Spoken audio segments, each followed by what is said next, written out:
آپ مسلم ملکوں میں جائیں، ہر وقت حالات خراب ہی ملیں گے آپ کو. کبھی کسی ملک کا خطرہ، کبھی کسی ملک کا، کبھی بیرونی طاقت آپس میں لڑوا رہی ہوگی ان کو. اور وہ ممالک تمام قسم کے مسائل سے آزاد.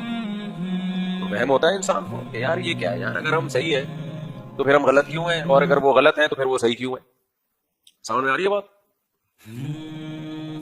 تو اللہ نے اس کا جواب کیا دیا، انا خلقناہم مما یعلمون. قرآن میں مختلف سوالوں کے نا مختلف جگہوں پہ مختلف قسم کے جواب ہیں. یہ بھی ہے، یہ بھی ہے، یہ جواب بھی ہے، یہ سمجھ میں نہیں آتا، یہ جواب ہے، یہ نہیں آتا، یہ جواب ہے.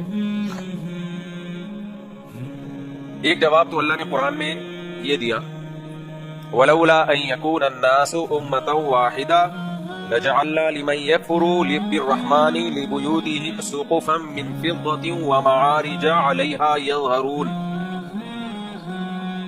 اللہ کہتے ہیں تم یہ کہتے ہو کہ نافرمان لوگ اتنے عیش میں کیوں ہیں، اتنے مزوں میں کیوں ہیں. ہم اگر یہ بات نہ ہوتی نا کہ مسلمانوں کی آزمائش بہت زیادہ بڑھ جائے گی، یہ بات نہ ہوتی تو ہم کافروں کو اتنا دیتے کہ ان کے گھروں کی چھتیں، دروازے، سیڑھیاں یہ بھی سونے اور چاندی کے ہوتے ہیں.